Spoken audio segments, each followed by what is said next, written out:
All right, here we go. And officially, a 3, 2, 1. Yeah.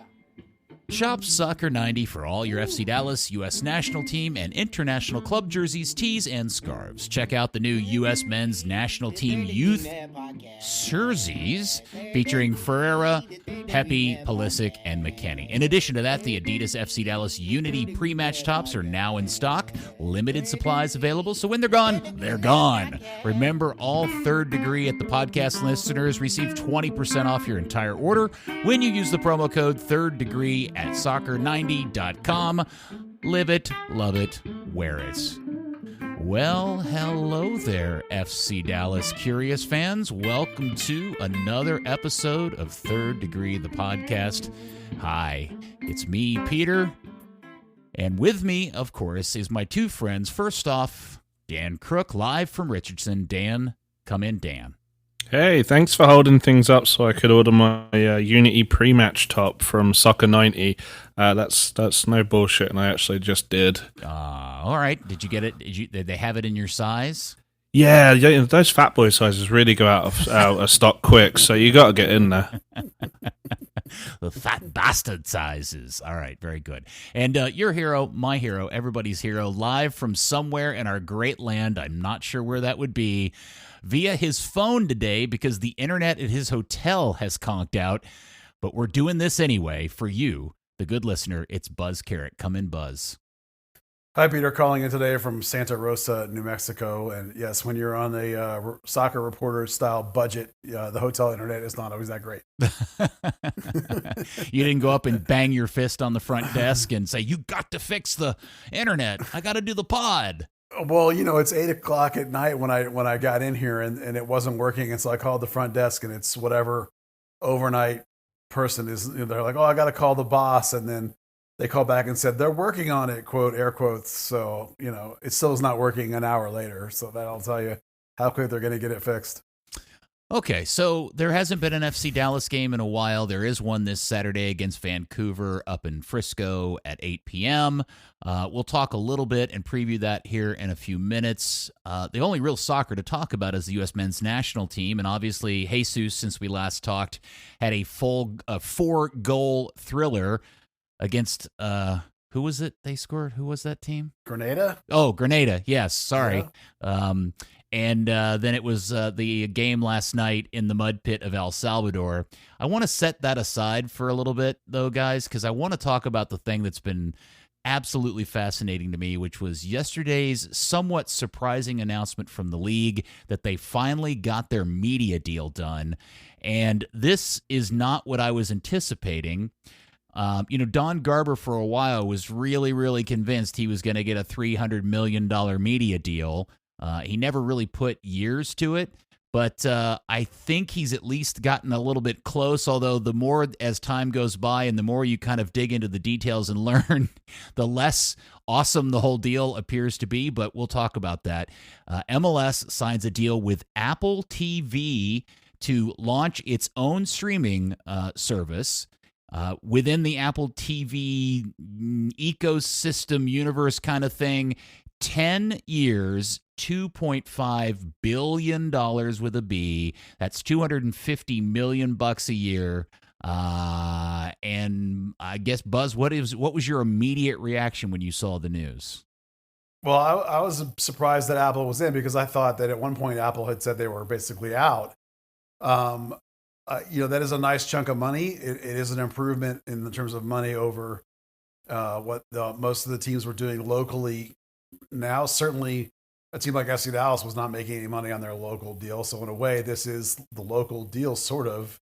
And the headline that I noticed right away was that MLS can still talk to and is still talking to ESPN and Fox about doing national game of the week type stuff on top of this. They won't be exclusive because every game will be on this Apple thing. But there still is some room to add some other things, and there's some things I really don't like about the whole thing, but that jump in money is certainly something you have to like if you want this league to be surviving. Yeah, I will say the thing that I find very confusing, Buzz, and I think you'll agree with me with this, is that in the league's press release, they use a very specific phrase, exclusive destination.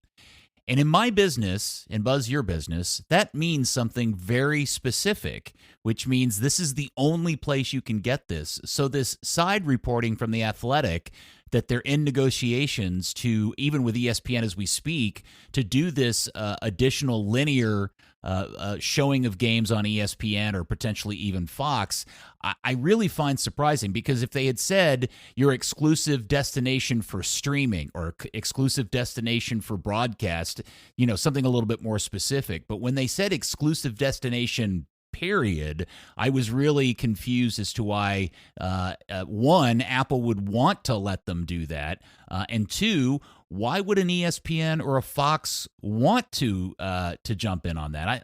I'm a little confused as to why that is still a thing dangling out there.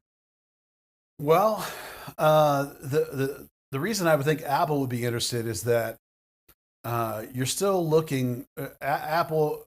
Reading all these announcements, there's all this talk about still building the game, and if you're Apple and your MLS games are only on Apple, you might not be getting your product in front of the other sort of audiences. You're not going to get your crossover to other sports. You're not going to get your cross promotions. So that would be why they would want to allow MLS to still do some of those things, so that you get your MLS game of the week promo during Monday Night Football, or if you're on FS1, during a national team broadcast, they'll mention, oh, don't forget tomorrow is the big game of the week, because you still want to try and attract eyeballs to your product that aren't there already. You still need to expand your market share. So I think that's the way you do it. I'm sure also there was a reduction in the overall number. If you still want to talk to ESPN and Fox, we're not going to give you that $300 million a year. We're only going to give you the $250 million a year. I'm just totally speculating here in terms of the numbers and what they would be, but I'm sure there's some back and forth across all these things in that regard. And that would be the main reason. Like, you still want to, even if you're Apple, you want MLS to grow. You want this sport to grow. So therefore you want people to see this product some outside of everything else, and you have everything else. You're replacing the league-wide package. You're replacing all the local packages. You're replacing much of the national package. Just maybe not all of it. Maybe still try and get in front of some people. All right, Dan, as an Englishman who grew up as a kid and into adulthood, feeling lucky if you got 2 or 3 Premier League games on your television on any given weekend, day, or evening. This must blow your mind that an entire league's all of the games would be available for one price in one place. Yeah, absolutely. I think it's just been the evolution of that whole mind blown thing, going from MLS Live, where it's like, you had your market blackouts and certain availabilities, to ESPN Plus, where continued a little bit, particularly on those other national broadcasts, and now everything is available potentially in one location, including side programming produced by Apple or by the team themselves. So. Yeah, so a few things that I want to throw out here to clarify for people that I think were a bit confusing and vague when the announcement came out. I did a Twitter Spaces thing in the minutes after it came out, because I was just so my mind was spinning in 1,000 ways, and I just wanted to talk to people about it. And at the time, there was a lot of things that I didn't know, or at least I had questions about, that have become more clear. And I think the one thing that I think most people are confused about is the fact that this is not a subscription that will be part of the Apple TV Plus existing $5 a month service. This will be its own streaming thing that you will have to pay for on its own. The mystery remains of what that amount is. And I was doing some math the other day. So if you are a follower of the Premier League and you want to watch all the games here in the United States, you've got to buy a Peacock Premium account, which is $5 a month. The league lasts 10 months, so it's $50. So for most, for many live games on a particular weekend, and then on demand of everything, it's $50 for 10 months, or essentially $50 a season. So what does that tell us, or what should an MLS season for everything cost? And I don't know what that number is. Buzz, you got an idea what you'd pay for that? Well, I would imagine it'll be in the same ballpark. It's you're granted Major League Soccer is not the Premier League, but you're still talking about your 30 domestic teams, and if you're interested in this league, you're going to be interested in getting this package. Now, understand too, Peter. I've been involved in some conference calls about this kind of stuff because of what I do. One thing that they're really pushing hard to the teams to promote is that if you are a season ticket holder, you get this for free. Right. Yeah. Of any team. So your core audience now, how big a season ticket package holder do you need to be? Can you do like a flex pack? I mean, all these things are going to be worked out, right? I mean, they're still talking about the language in the press release. We're still talking about the exact nature of all these packages are going to be determined. But I would expect it to be somewhere in the neighborhood of like $4 to $5. That seems pretty reasonable, based on that's kind of the price of everybody's streaming things that you come across, for the most part. The Paramount's a good example of it being, $5. So I don't know why it wouldn't be sort of in that same neck of the woods. Yeah, I'm trying to do the math. So March, April, May, June, July, August, September, October, November. That's 8 months. So yeah, so it could be a little less if it was $5 a month. So MLS Live was like $75 for the season, right? Yeah, that's what I remember it being, like $69 or $59, something like that, I think. Yeah, because you had like an early bird discount. Either way, it beats the nearly $200 I have to pay for EFL iFollow to watch Luton games. Sure, and here's the crazy part is there are no blackouts. You can watch any game in the league whenever you want, live or on demand, and I think the other thing that I think people are a little bit confused about is you don't have to have an Apple TV device to do it. Apple TV, the app, is available on pretty much any mobile device or tablet, and then of course you can just do it out of a browser on anything connected to the internet. You'll be able to do it. Now, what'll be interesting is this going to be a streaming system that is completely separate outside of Apple TV Plus or the Apple TV app? Like, is there going to be an MLS Plus app that is just built by Apple or some third-party vendor by Apple? Or will you have to log into the Apple TV app itself to access the content? And I guess nobody knows the answer to that. I was sitting here trying to think like, what would it likely to be? I would imagine that they'll have some kind of integration with the current MLS app. I mean, it would make a lot of sense that you could have a button, like if you're looking at the score of a game, there should be a button of go watch it here on your Apple TV app. Yeah. That seems fundamentally easy to me. The interesting thing to me about this whole package is that there is no cable component as far as I know.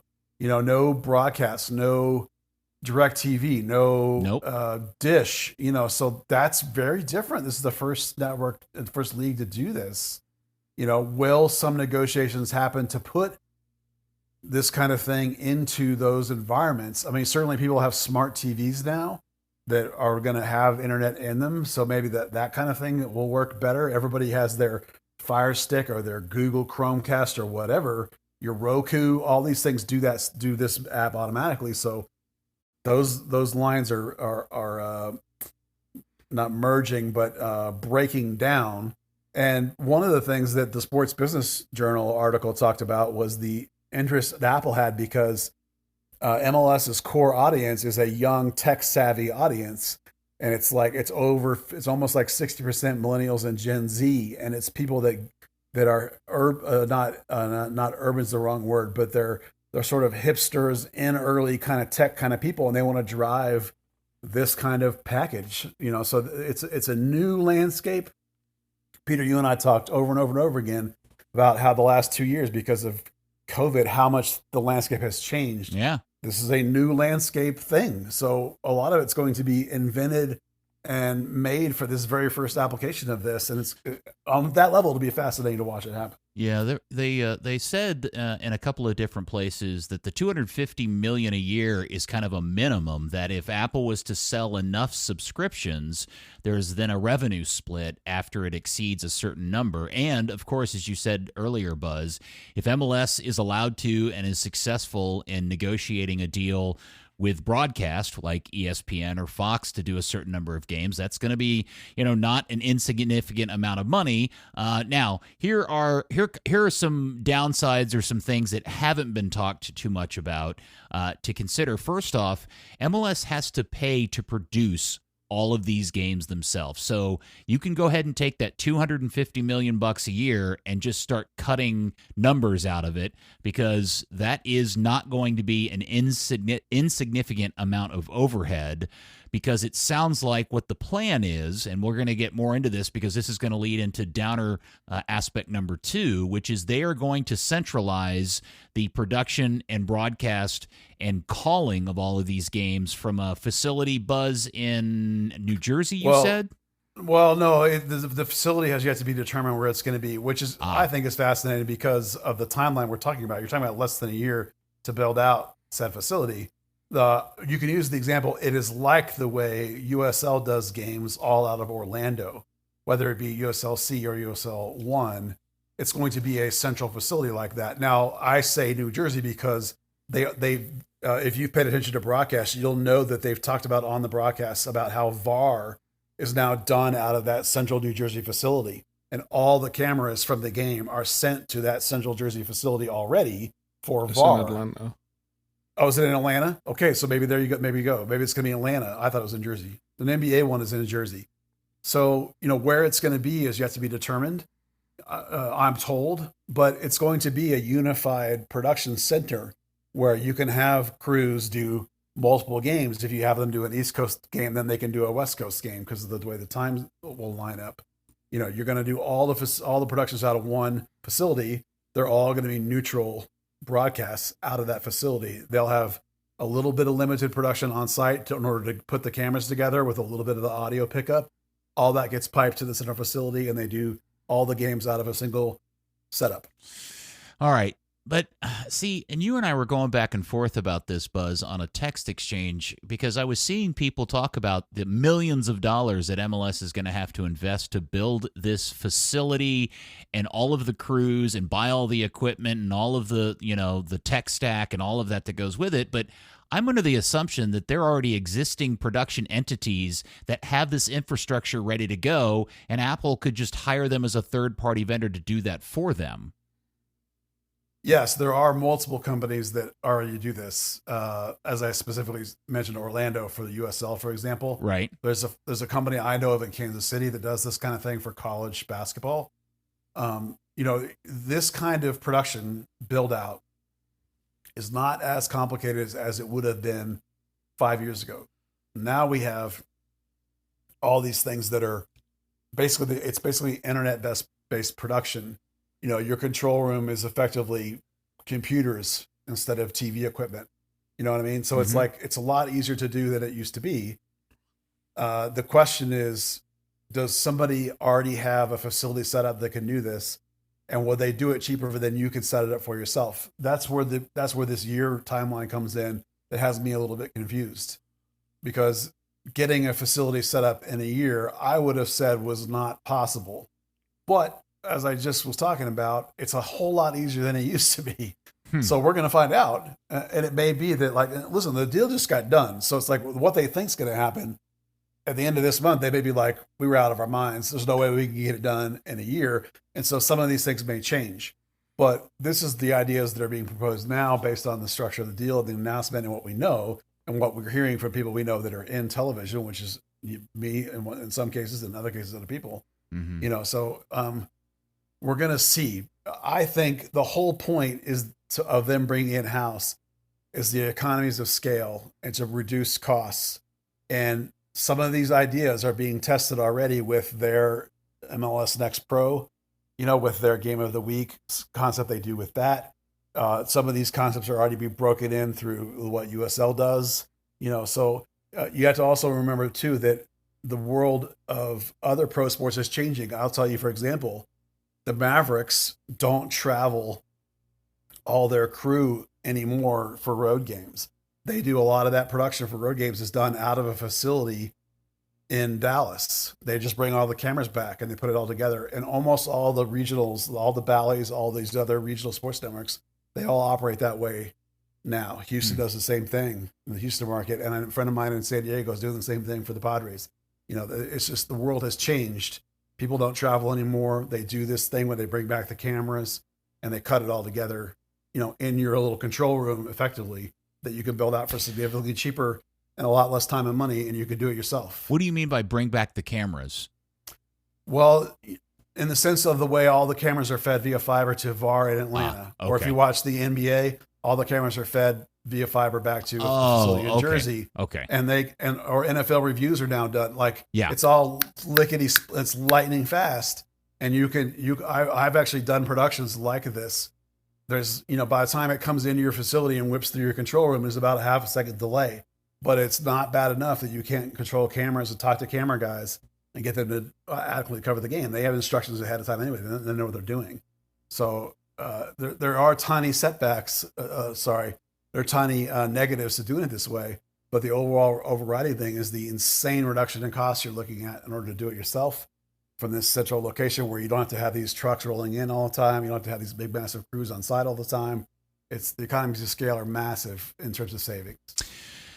Yeah, man, there are so many intricate parts to this and how they're gonna. I mean, I am really interested to find out what this centralized facility thing is, and Buzz, because of the time, I don't know how they'll ever build that out in time for the start of the 23 season. That's why I wonder if they're just going to hire somebody to do it. But getting back to the things that are bummer about this, bummer number 2, and probably the one that is the most, I don't know. This is the one that bums me out the most, which is we do know that officially the league has stated that the local TV coverage, and in Dallas's case, that is our beloved Mark Followell and Steve Davis, is done for. It's out. That because the league has decided to follow more, I think the best way to make the analogy is MLS is following more of the NFL model of broadcast versus the baseball or basketball model of broadcast, where they will have a centralized group of duos that they will assign to games every week, and those guys will, again, from a centralized location, call all of the games instead of being on location. I'm assuming there will be going to be certain games where people will be live in the stadium, but I think they're all going to be there. But what we're not going to get, to the best of our understanding, are Mark and Steve at Toyota Stadium calling the game for a TV broadcast. Yeah, that's correct. All the broadcasts are going to be neutral broadcasts like the NFL. Don't never forget Don Garber came from the NFL. Now, the teams are all being allowed to do their own radio. So some of the teams are going to pivot where they'll just take their current, TV guys and put them on radio. I can't speak for Mark or Steve or FC Dallas, obviously. Would those guys want to do radio? Would the national broadcast be interested in a guy like Mark Followell from one of their key national spots? I mean, why would they, right? Yeah. Could you do it from Dallas? Do you have to go to this central location? I mean, all these things are going to be part of it, right? Mark's primary gig, of course, is the Mavericks. That's always going to be his number one thing. So you have to balance all those things out. If you're a guy like him or if you're a guy like Steve, does Dallas still want those guys to do radio? Would they pivot to, some of the other people they use already on their radio instead? So when you read in the press release, there's going to be this option for home team play-by-play. That's all they'll be doing, is they'll be taking your radio broadcast and offering it as a SAP, perhaps, secondary audio on this national broadcast. Yeah, but it won't match the graphics, it won't match the production. Well, the national production is the national. And the other thing is I think, just for the a little bit of dangerous technical understanding that I have about this, dating back to my time working on over-the-top apps, is the technical reality of trying to take various different audio feeds, whether it be, like in some markets, it could be a terrestrial radio broadcast audio feed, and other ones it could just be purely an online feed, and how they're going to sync that up with the video. Dude, that sounds like a technical nightmare to me. And I'm I'm dying to see how that works. I'm just gonna sit back with my popcorn and check that out. Yeah. I mean, Yeah. Buzz, you Well, probably that's, understand that better than I do. That just doesn't sound yeah. like that is easy. That's going to be easy to accomplish. It's not. It's not, because usually radio is actually a lot quicker than TV, particularly if you're not having, if only you're doing is streaming and you're not having to go through, your local radio stations or whatever. But everyone will be different. I mean, obviously, in the case of trying to match radio to broadcasting, you can just get it close enough, and that'll be close enough. Because it's like, what I mean by it, like, it's not going to match the production is that, like, the graphics aren't going to match what your radio guys are talking about. The video's not going to match what your radio guys are talking about. Your radio guys are just going to talk about the game. And so, as long as it's like you say, as long as Mark, if he does it, I'm not speaking for him, he says, okay, and we're kicking off. As long as that's within like a second of the actual real kickoff in terms of the picture, that's close enough, right? So it's not simple. And also keep in mind the language of the press release too. They talked about Spanish, they talked about Portuguese, they talked about getting these multiple other languages going for these broadcasts. So obviously audio is a significant part of what they're looking at. How it's all going to come together. Again, promises made in the initial press release and signing of a contract are not the promises that get executed a year later, right? Mm-hmm. So we'll see what happens with some of this stuff. Dan, I'm interested in your perspective about the what's the word? The significance or the meaning of the fact that they didn't sign a deal that ended around the time that the World Cup here in the United States takes place in 2026, and instead signed a deal that goes well beyond that tournament. Yeah, the weird thing that stuck out for me was how rushed the announcement seemed. That they had to have a media call that kind of explained things that were left out the press release and explain some of the phrasing of it. And that the announcement kind of seemed to come out of nowhere compared to what a lot of things, a lot of the way MLS operates. So that combined with the length of the deal, it kind of seemed like a very much like panic and just get it done. Ahead of this World Cup, ahead of all the announcements and a lot of the organization for the 2026 edition too. I mean, I don't know what like you and Buzz felt. Just to me, everything kind of seemed like they just grabbed at the best quick offer they could in that sense. Yeah, I'm a little confused as to if this was a decision based on. I mean, initially when I read it and there was no hint. And one, because the press release said exclusive destination, and two, to me that meant that they were not going to be doing any kind of linear deal with ESPN, Fox, ABC, CBS, or anything like that. Mm-hmm. My reaction on yesterday when I was talking about it on the Twitter Spaces was that it was ballsy. It's like, oh crap, MLS is just saying we don't need you anymore. We're going to do this on our own, and I thought that was a really interesting idea, but now that I guess eventually they're going to announce something, linearly with ESPN or Fox, kind of defeats that. I don't know, man. There's just I can't quite tell if MLS just took the best offer they could get, because they weren't getting anything else close to that, and is this kind of a weird marriage of convenience? Is ESPN getting a big-time brand to give them a lot of money, at least what is perceived as a lot of money, and in exchange, Apple is getting a sports league, an established sports league, which is what they don't have in their tool belt at this point. I can't figure out if that's maybe the real truth behind this deal. Yeah. Well, I think. Go ahead, Dan. I was to say, it reminded me a little bit of when they signed the ESPN Plus deal and no one knew what ESPN Plus was going to be, mm-hmm. except with fewer, we'll iron that out when we get around to figuring it. It was, other than the market blackouts which came in season 2, they kind of seemed to have a fair grasp of how everything was going to work. It wasn't going to be the initially proposed ESPN hosts MLS Live. It was going to be, but like it seemed like the media call yesterday, and I haven't listened to it, but just going by what people who were on it have said, it just seemed like a whole lot of, every question was, yeah, we haven't quite figured that out yet. Yeah, we'll cross that bridge when we come to it.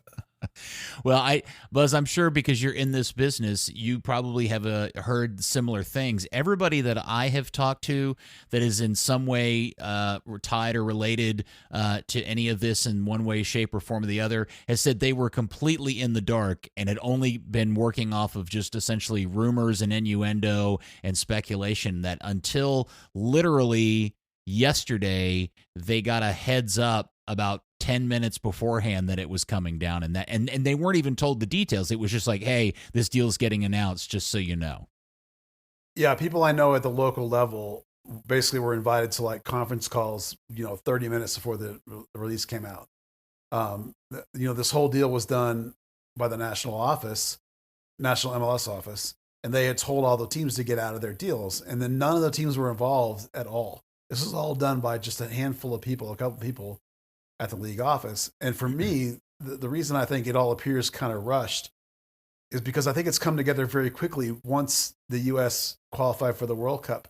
Because somebody like Apple, and this thing is worldwide now, that was important. I think you noticed in there, is they see the U.S. getting back into the World Cup, and they now look at, we have from when that happened, which was let's roughly call that a month and a half ago, whatever exactly it was, 2 months ago, right? They've knocked this deal out, and now they're getting it out, launched and announced prior to the venue announcements, because MLS and Apple are going to want to be involved with all the World Cup coverage through Dubai through the end of this year, the back half of this year. They want the deal in place so they can start advertising it, and they can get it cross promoted through the US's involvement in the World Cup, massive World Cup this winter, leading into the first season of this new thing, right? Huge buildup. A bunch of these guys are going to be that are in the World Cup, not a bunch, some of them in the World Cup play in this league, right?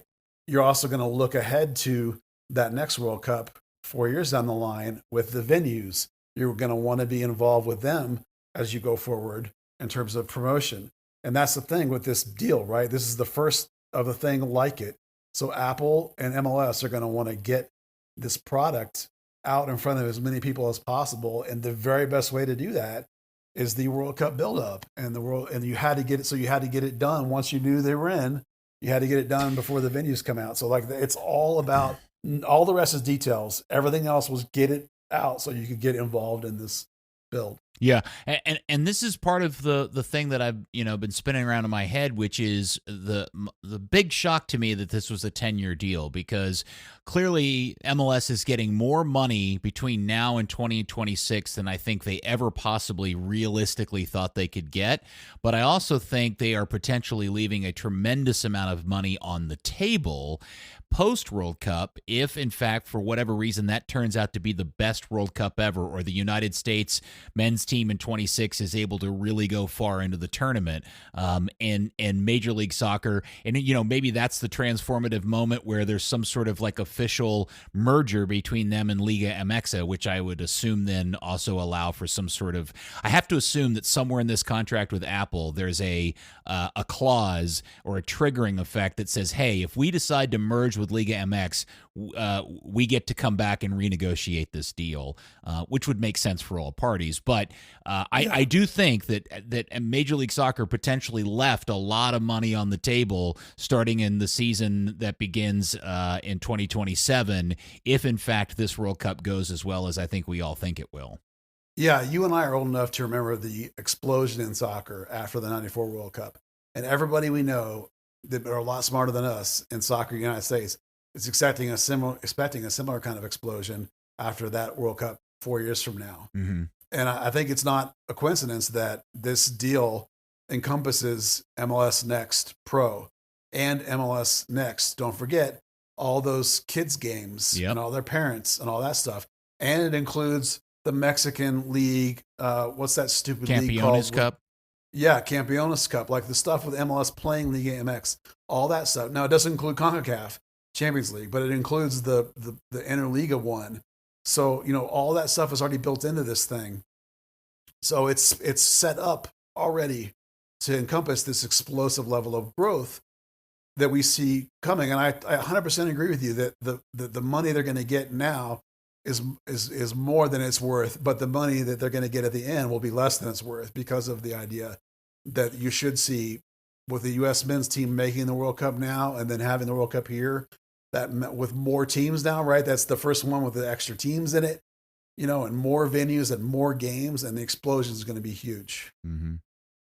Well, just to clarify something I said earlier, so while it will not be part of the Apple TV Plus $5 a month package, it will be an additional thing on top of that. They were very clear that there would be a select number of games that they would offer to subscribers of Apple TV Plus as free additions. So maybe like a game of the week or a big game, in the same way their current offering on Friday nights with Major League Baseball is free to subscribers to Apple TV Plus. So if you are watching Ted Lasso on Apple TV Plus on whatever device you're doing it, you'll be able to get a few Major League Soccer games. But if you want the whole kit and caboodle, kids, it's going to be some unknown monthly or seasonal per season cost to be determined. And again, as we started off with this, I have no idea what that number is going to be, but I don't think it's going to be $25-$30.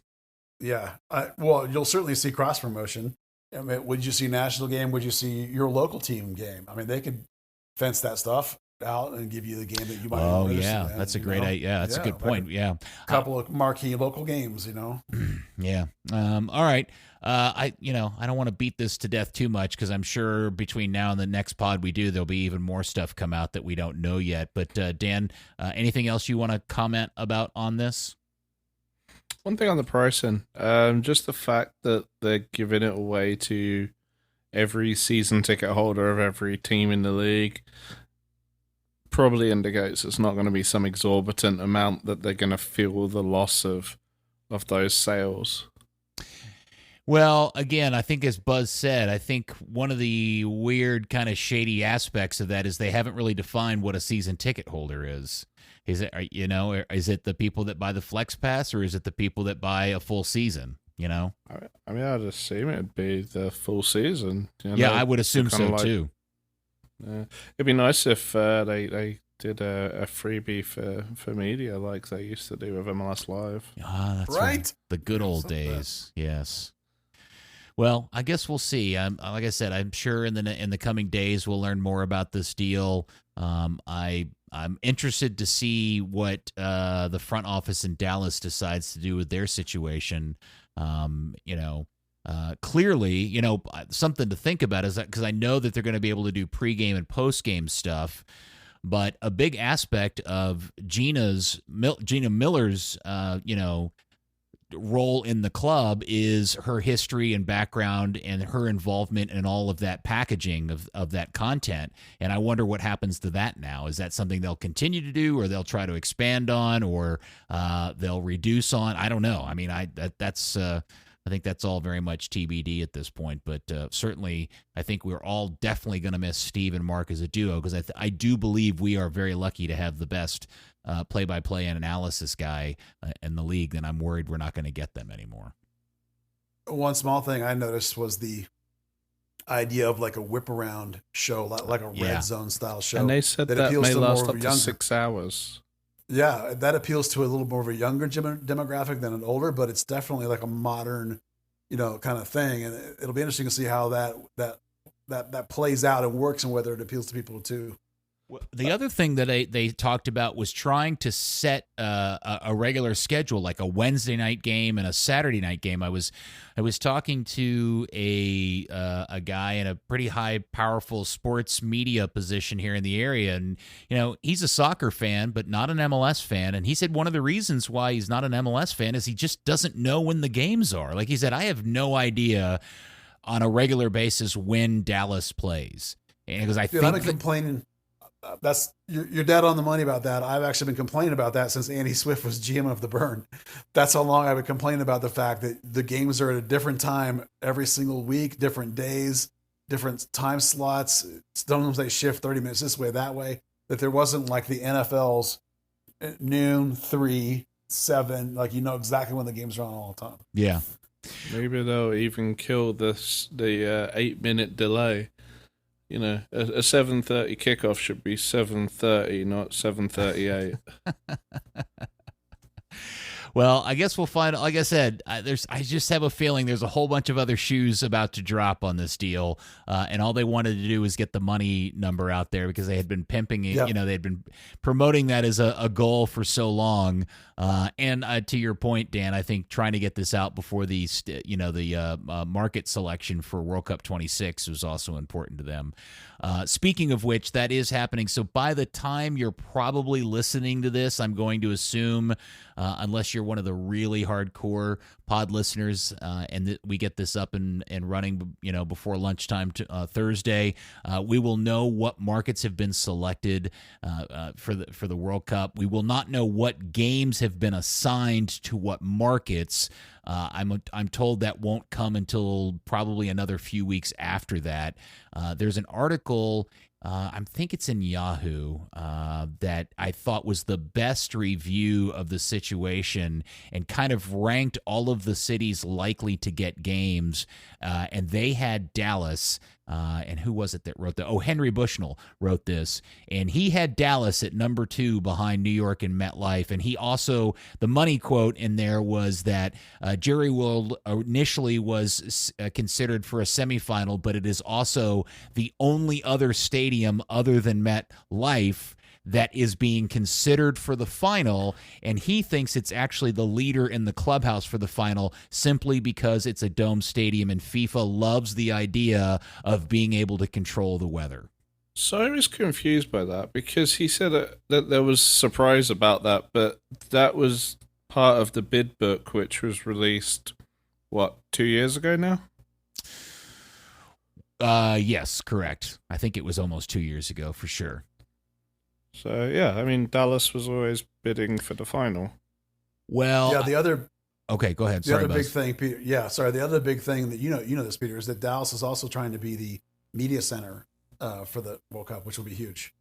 That's a whole separate thing with tons and tons of people and big impact for the city and all that kind of stuff. And the referee center too. I'm sorry, what, Dan? And the referees center as well. Yeah, I look, I think it would be amazing if the World Cup final was to be played in Dallas. And I mean, I get the allure of playing it in New York / New Jersey, reality, New Jersey. But there is with climate change and everything else going on, the idea that, you're risking playing the biggest sporting event in the world in an outdoor venue when you could have played it in an indoor venue with even more people watching it, because I'm 99% sure I'm correct in saying that AT&T Stadium can hold more people than MetLife Stadium, and it being domed. I think I've felt this way for a while. My kick around show partner Andy is part of the Dallas World Cup committee, and he has said nothing to me. He has been so good at not trying to lean on anything, and I'm always constantly, twisting his arm trying to get him to give me some sort of morsel or hint, and he doesn't really seem to know anything. But I'm telling you, I got a feeling in my gut we're all going to be really excited come Thursday evening when they make that announcement. There's the hope. I'm sorry, Dan, you said that in a very... here's hoping. And honestly, I assume all three of us have been around the sort of Meadowlands area. It's a shithole. It's just warehouses and road. Yeah, I know. But, New York, right? And that weird river that's like full of dead trees. Quit pointing out all their bad things, Dan. That's not nice. That's rude to do. So that is all coming up and being announced. That, like I said, remember, come Thursday, we'll know if Dallas is included, but we won't know who's getting what games. So there you go. Dan, we haven't had enough Dan in this pod, but I thought you did an amazing job on thirddegree.net today when you posted a very lengthy article and interview. Is it Alan Reed? Is that his name? Yes. Yeah, the groundskeeper magician. Yeah, the groundskeeper up at Toyota Stadium. The grass has been a topic of high concern in our parts since the start of the season, and you got to catch up with the groundskeeper and heard about the removal and replacement of the pitch. Yeah, the nice chat with Alan, and thanks to FC Dallas for putting that together. Just to talk about the issue with the slipping. I know Buzz had mentioned some people that he'd spoken to, talking about how the grass never quite took from the winter, and that the previous grass that kind of underpins everything had died off. It was interesting talking to him because he gets very technical about things like growth degree days, which only middle-aged dads who are grass nerds. Hey, Dustin Nation, thanks for texting me that earlier. Know all about. And the thing that kind of struck me was he said, so there were like 70 days between the first bowl game and the first FC Dallas game of the season, and there were 9 grow days. And I was like, oh wow, 9 grow days, that's pretty bad. And then I looked at what growth degree days were, and you can have like 40 of those in a 24-hour span. And in 70 days, there were 9. Like, wow. The grass just never had a chance. And something I mentioned in the article was in Europe, a lot of the fields where they're kind of expecting the conditions that North Texas saw this winter and the previous, was you have that like fiber sand, that plastic thread that's millions and millions of fibers are just threaded into the soil, and then the grass kind of binds to them, and so when your cleats go through it, it's not just ripping out everything.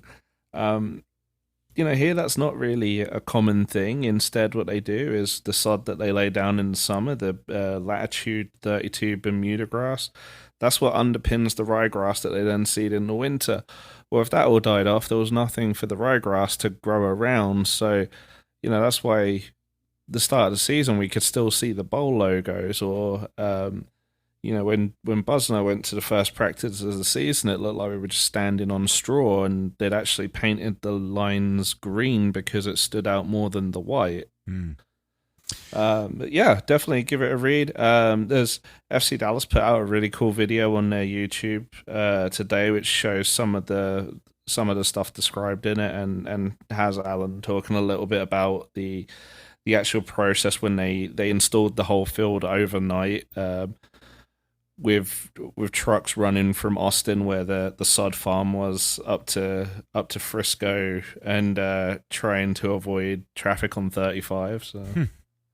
Yeah, I thought that was a cool note that they drove it overnight so it wouldn't have to sit in the sun if they got stuck in traffic. It's a weird little detail that's kind of cool to learn. So thanks for writing that, Dan. That was good content, and you can find it over at thirddegree.net. I had initially pitched that you should have called it Clark and Dan Bought Better Grass, but you ignored me and went with some far wussier to speak to Dan Hunt on Friday, and the last thing I would want is somebody saying, hey, this is the guy that gave a weed headline about you. Well, and you also didn't seem to accept my suggestion that you take Dan and Clark's head and Photoshop them on top of Harold and Kumar for the article art, but that kind of just disappointed me as too. But whatever. I'm a disappointment. I'm sorry. You're anything but a disappointment. All right, Buzz, back to you. I think probably just a little bit of talk might be appropriate for the U.S. men's national team. Again, since we last talked, they beat Grenada. Jesus had his 4-goal blast, and then they went down and played in those ridiculously, but as I considered it to be incredibly fun to watch conditions in El Salvador. He played the last 45 minutes and was, like many people on the team, largely ineffective. Oh, and Paul Arriola got a red card. Yeah, well, don't forget Paul had that goal against Grenada too. So it was like that's right. 5-0 FC Dallas versus Grenada. You got to be pleased for Jesus with that kind of performance. That obviously, I think that sort of, I don't think it by any means cements him as like the guy, but it certainly puts him firmly in the discussion of like, is he going to be in the team? Could he be the guy? Now, when you don't have anybody, for me, when you don't have anybody that's just destroying people for the national team like we do right now, Jesus looks pretty good from time to time. Pepe's looked pretty good from time to time. In the past, there's been other guys that look pretty good from time to time, but nobody has firmly grasped that position. So really, what I think it's going to come down to is the form of anyone that's a candidate for that position, their form over the next 3 or 4 months, over the back end of the MLS season, over the start of the European seasons. If Sargent scores 15 goals in the first 12 games of the EPL season, or whatever league he's in now, did they get demoted?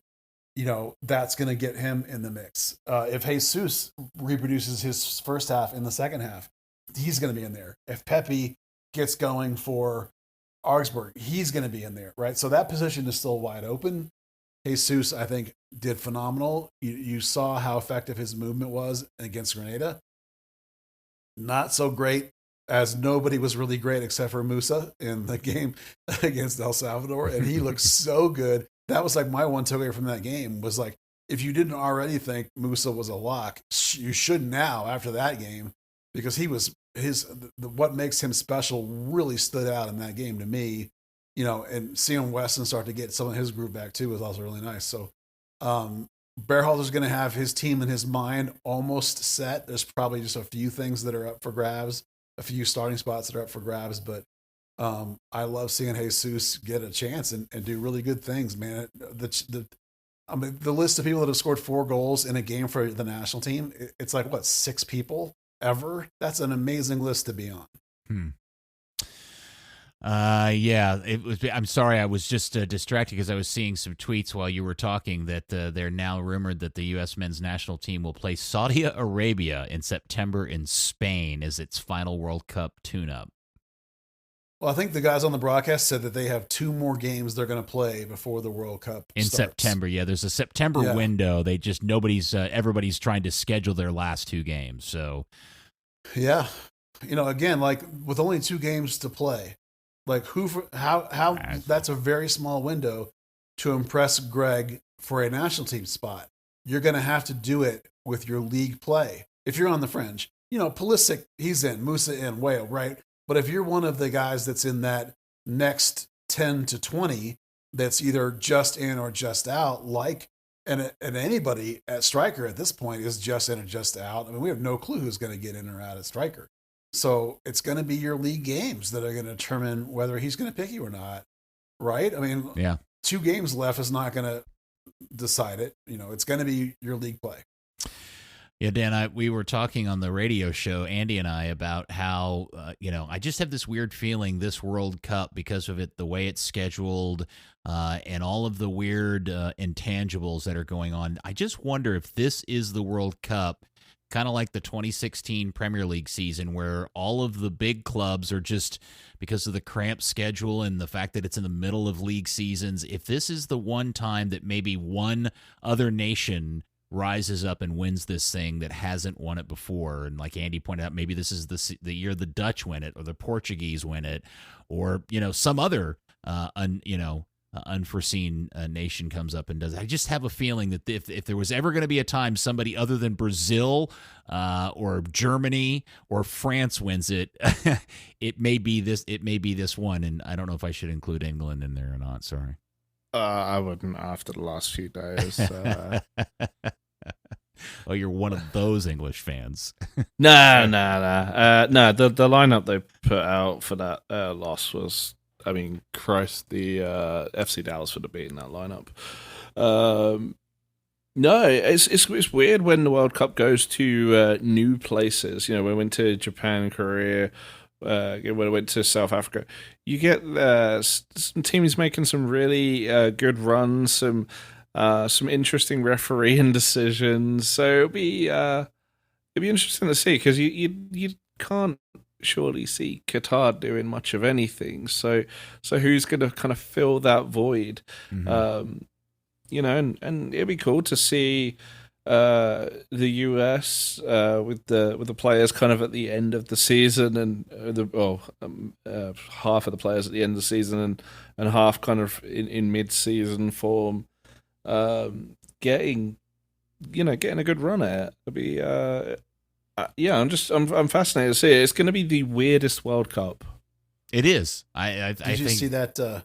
you see that stat today about the U.S. team? We already know they're probably going to be the youngest team there. If John Brooks doesn't rally and make the team, the only player likely to have played in a World Cup before for the U.S. will be Yedlin, if he even makes it. If Yedlin doesn't make it, like if Cannon beats him out or whatever, you could be looking at a World Cup team that doesn't have a single player on it that's ever been in a World Cup before. Yeah. Or maybe just Yedlin. So that's hey, how Qatar can say that too. Yeah. Well, for the U.S., it's a little unusual. And Wales. That's true. Yeah. It's funny. Yeah. I've been saying this to Andy on our show, and I really feel very strongly about it. It kind of sounds like a joke, but I really mean it, because so many people, this may be the very first real World Cup cycle they've really paid attention to for the national team, because they didn't make it last time. And I do feel a sense of responsibility to kind of like help people set their expectations and the reality of just how hard it is to play in this tournament. And just because you got a bunch of guys playing for top level teams and top leagues all over the world doesn't mean that you're likely to even get out of your group, much less win the damn thing. So I do feel a sense of responsibility just to kind of make sure everybody cools down and doesn't lose their mind if, in fact, the United States, the youngest team in the tournament, bonks out in the group stage, because that's just as likely to happen as them getting out of it.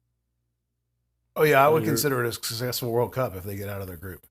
That's a good World Cup. I'm sorry, Dan, were you going to say something? When you said a favorite team getting knocked out, I mean, remember defending champions France going home without scoring a single goal. That's right. I mean, yeah, these things certainly happen. Well, we've seen Italy not make it for 2 years in a row. I remember a time when Spain got bonked out in the group stage. France, England. Has Germany been knocked out in the group stage anytime recently? I know I'm going to get yelled at by Andy. I want to say after they won it, right? Didn't they get knocked out in the group stage last time? I think so, yeah. So, I mean, it happens, man. So you just kind of have to go and enjoy it and soak it in, and this one's going to be really effing weird. That's definitely for sure. Buzz, before we split and go, I know you wanted to kind of just briefly talk about the fact that the transfer window is upon us or near us or coming up, and and whether or not you think Dallas is going to be in the game on buying or selling players. Yeah, well, it's specifically right around the beginning of July, maybe even July 1st. You have to look at the fact that Dallas is high in the standings, right? So they'll consider themselves in it, right? Mm-hmm. You'll also need to look at the allocation order. Dallas is currently second behind FC Cincinnati. Now, you guys know enough about that, how that works, that at the end of the season, more teams will be put at the top of the allocation order based on how everybody finishes. And for people that aren't aware of what the allocation order is, that's for players that are coming back to the league. And right now is the summertime, right? When most of the world is doing their transfers. Players that come back to the league that have left the league and come back, like, for example, Tanner Tessman is on there, just as an example. I'm not saying he's coming back. I think he's actually really happy where he is. But guys that are high up in the national team pool have to come back via allocation order. So on the list of people, there's a list of like 40 names, maybe something like that, of players that if they want to come to MLS, they have to go via the order. And for Dallas to be second, if you're going to take advantage of that, it pretty much has to be this window coming up. So if you're in it and you have that possibility, where is a position or what positions might you go after somebody? And I thought it would be worth talking about. For me, I think there's a couple of spots on the team that are worth discussing in terms of your ability to perform and go deep into the playoffs. Right now, for example, at the 9 position, other than Jesus, we've pretty clearly seen that Franco Jara can't start a whole lot of games. So perhaps a depth piece at that position at the 9. I think you don't want Paxton to start 34 games. You want him to be at his best in the playoffs because he's one of these few difference makers. So a guy that can start some games in there. Now, do we think it could be Thomas? Does the club think it could be Thomas? I don't know. We haven't even seen him yet, but it makes me wonder about that position. You might also look perhaps at right back. Like, I quite like Ima Tuamasi, but me liking Ima Tuamasi's ability to play right back for like the next 5 or 6 years, and me being a coach from Spain who may or may not know a player who might want to come back to the league, like Shaq Moore or something. Mm-hmm. Maybe that's a better option for you. Now, I don't know any names and I don't know any things, but for me, those are the three things: depth of the nine, perhaps someone who could spell Paxton for some games, and maybe somebody that you might be able to think can upgrade right back. Now, the right back problem is that they just spent a bunch of money on Nanu, thinking that he would be that guy. So there's all these internal debates going on.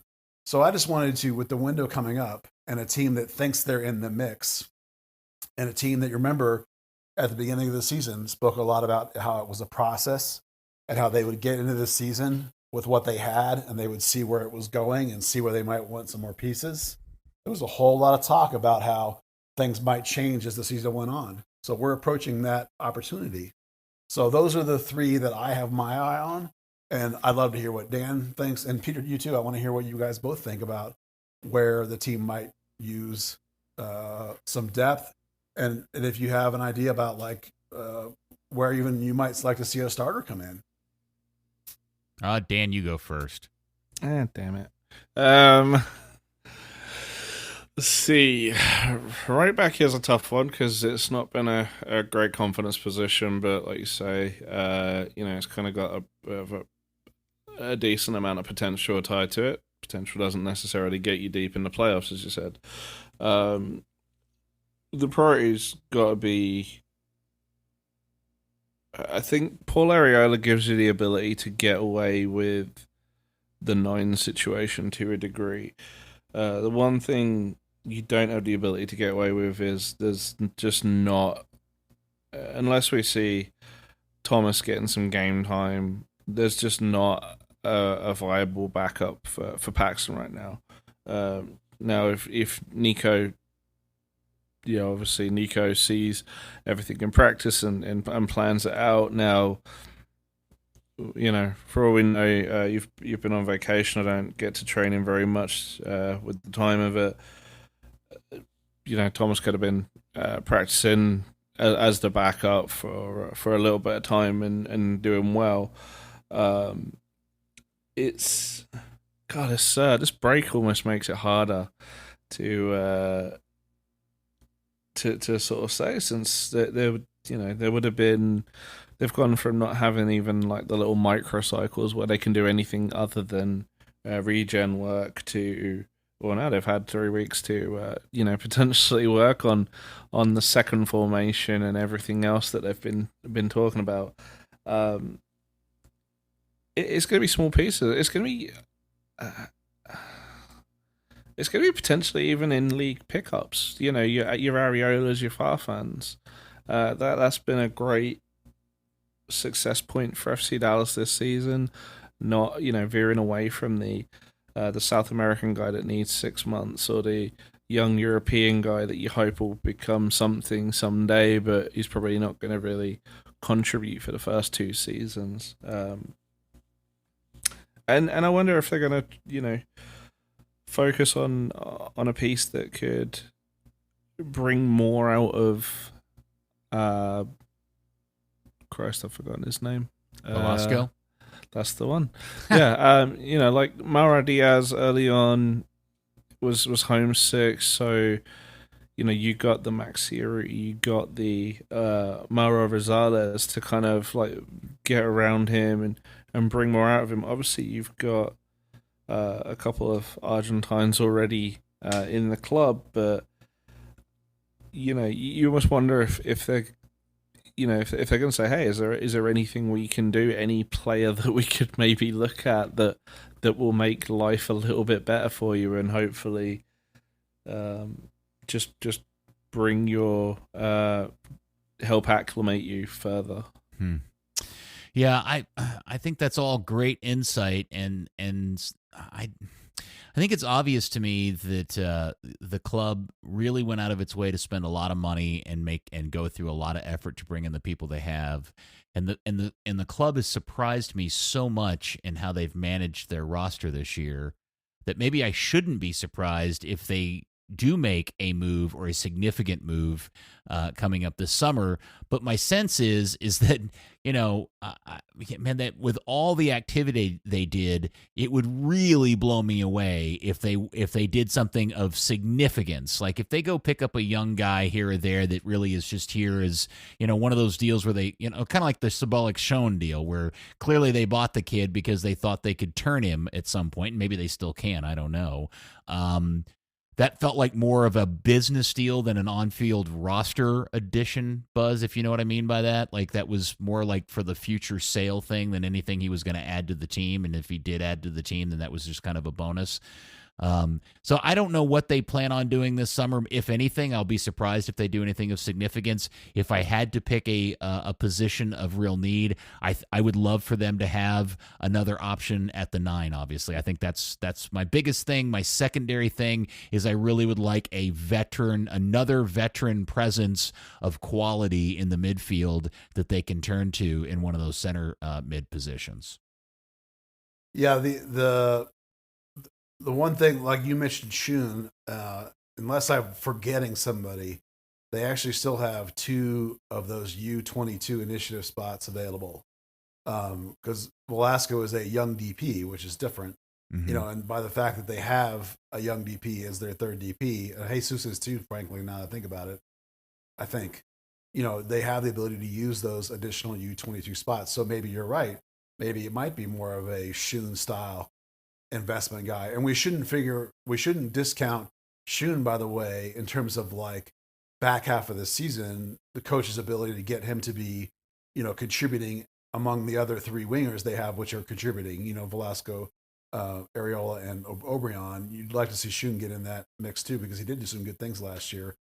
The last sort of thing I thought about is that if you want to try and play with more 3 at the back, you might need another center back because, Bartlett's not close to being, I don't think, a real legit MLS contributor. I know they stuck him in somewhere, but that's not. And Quinones, while I think he's got some potential, he yet also doesn't look like a look. So, center back also depth-wise could be a shout. Where are they going to go? And in this window, I think they'll do something. I think that you don't want to, as we often talk about in this league, the amount of parity in this league is tight. Remember that right now, like second place to like 11th place is only like 2 wins difference, I think. So you could go on a really fast hot streak and go from the bottom to the top of this league. So if you sit on your laurels and stand pat, people are going to pass you. Guys are going to get healthy. Other teams are going to go out and get guys. So I think you owe it to your team when you're in second or third place to go out and do something and try and improve yourself in some capacity. And they have assets that they need to try and take advantage of, or that you lose them. Because remember too, that like, we have no idea how much allocation money, the TAM, GAM, whatever that they still have, but that stuff can go away too if you don't burn it. Now they've burned a lot, but some of it, if they have some sitting there, they need to use some of it before it goes away. It doesn't last forever. So they may be sitting on assets, and they talked about the process, and they talked about how they would do things down the line. That down the line's approaching. So, are you in it or not? Is this the long-term thing, or is this now?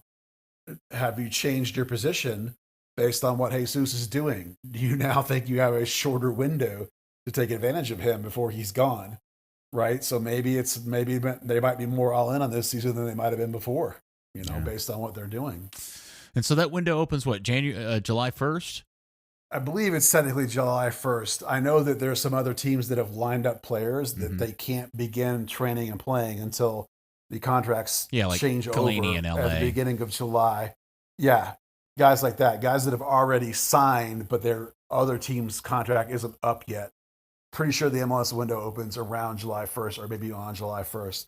So I would assume that FC Dallas has already been working on stuff this whole first part of the year. At least they should have been. So if they're going to do something, we probably will see it happen early in July, I would think, if they're going to make a move. Okay. All right. Well, look at us, boys. No games really to speak about, and yet we somehow still filled at least an hour and a little bit more. I'm proud of us. Let's all pat each other on our back. All right. Okay. All right, Dan. Well, thank you, sir, for your hard work and effort and good writing today, by the way. Thank you. And that was an excellent Twitter Spaces yesterday. Oh, I felt really weird about it. It was very stream of consciousness on my part, and I was a little I was a little concerned that it was too busy, but thank you. I appreciate that. And Buzz, thank you, sir. I hope you travel safe on your way home back to the Dallas-Fort Worth area, sir. Thank you, and appreciate you putting this thing together. Don't forget to do the Soccer 90. I won't. I'll do it right now. Don't forget to shop Soccer 90 for all your FC Dallas, U.S. national team, and international club jerseys, tees, and scarves. Check out these new U.S. men's national team youth jerseys featuring Ferreira, Pepe, Pulisic, and McKennie. In addition to that, the Adidas FC Dallas Unity pre-match tops are now in stock, but supply is limited, so when they're gone, dude. And remember, all Third Degree podcast listeners get 20% off your entire order when you use the promo code Third Degree at checkout at soccer90.com. Live it, love it, wear it. All right, guys, thank you so much, and thank you, FC Dallas curious listener. We will speak to you next week on another episode of Third Degree, the podcast. World Cup announcement, let's go!